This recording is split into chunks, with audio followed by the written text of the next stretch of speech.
worship His holy name. Hi and welcome to Man of Faith Ministry. I'm Brian and this is a continuation of our New Testament reading. We're up to Matthew chapter 24. So let's get started. Matthew chapter 24, signs of Christ's return. Jesus came out from the temple and was going away when his disciples came up to the point out the temple buildings to him. And he said to them, "Do you not see all these things? Truly, I say to you, not one stone here will be left upon another, which will not be torn down." As he was sitting on the Mount of Olives, the disciples came to him privately, saying, "Tell us, when will these things happen, and what will be the sign of your coming and of the end of the age?" And Jesus answered and said to them, "See to it that no one misleads you, for many will come in my name, saying, 'I am the Christ,' and will mislead many. You will be hearing of wars and rumors of wars. See that you are not frightened, for those things must take place, but that is not yet the end. For nation will rise against nation, and kingdom against kingdom, and in various places there will be famines and earthquakes, but all these things are merely the beginning of birth pangs. Then they will deliver you to tribulation and will kill you, and you will be hated by all nations because of my name. At that time many will fall away and will betray one another and hate one another. Many false prophets will arise and will mislead many. Because lawlessness is increased, most people's love will grow cold, but the one who endures to the end will be saved. This gospel of the kingdom shall be preached in the whole world as a testimony to all nations, and then the end will come." Verse 15, perilous times. "Therefore, when you see the abomination of desolation, which was spoken of through Daniel the prophet, standing in the holy place, let the reader understand then that those who are in Judea must flee to the mountains. Whoever is on the housetop must not go down to get the things out that are in his house. Whoever is in the field must not turn back to get his cloak. But woe to those who are pregnant and to those who are nursing babies in those days. But pray that your flight will not be in winter or on a Sabbath, for then there will be a great tribulation, such as not occurred since the beginning of the world until now, nor ever will. Unless those days had been cut short, no life would have been saved. But for the sake of the elect, those days will be cut short.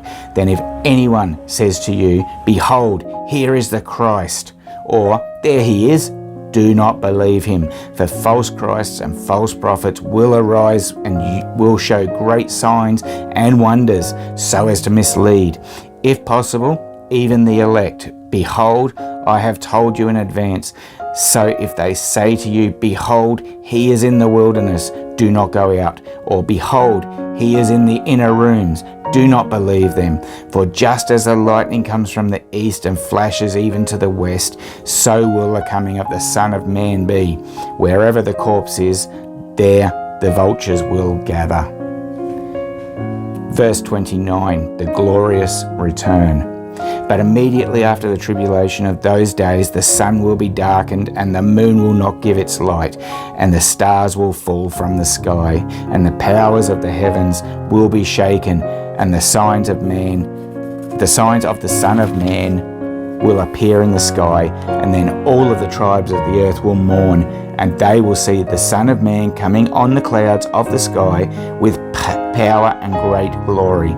And he will send forth his angels and a great trumpet, and they will gather together his elect from the four winds, from one end of the sky to the other." Verse 32, parable of the fig tree. "Now learn the parable from the fig tree. When its branches has already become tender and puts forth its leaves, you know that summer is near. So you too, when you see all these things, recognize that he is near, right at the door. Truly I say to you, this generation will not pass away until all these things take place. Heaven and earth will pass away, but my words will not pass away. But of that day and hour no one knows, not even the angels of heaven, nor the Son, but the Father alone. For the coming of the Son of Man will be just like the days of Noah. For as is those days before the flood, they were eating and drinking, marrying and giving in marriage, until the day that Noah entered the ark, and they did not understand until the flood came and took them all away. So will be the coming of the Son of Man be. Then there will be 2 men in the field, one will be taken and one will be left. 2 women will be grinding at the mill, one will be taken and one will be left. Verse 42, be ready for his coming. Therefore be on the alert, for you do not know which day your Lord is coming. But be sure of this, that if the head of the house had known at what time of the night the thief was coming, he would have been on the alert and would not have allowed his house to be broken into. For this reason you must be ready, for the Son of Man is coming at an hour when you do not think he will. Who then is the faithful and sensible slave, whom his master put in charge of this household to give them their food at the proper time? Blessed is that slave whom his master finds so doing when he comes. Truly I say to you that he will put him in charge of all his possessions. But if that evil slave says in his heart, my master is not coming for a long time, and begins to beat his fellow slaves and eat and drink with drunkards, the master of that slave will come on a day when he does not expect him, and at an hour which he does not know, and will cut him in pieces and assign him a place with the hypocrites. In the place there will be weeping and gnashing of teeth. That's the end of chapter 24 of Matthew. Hope you've enjoyed it. Until next time, when we'll have chapter 25, please take care, stay safe, and may God bless your day.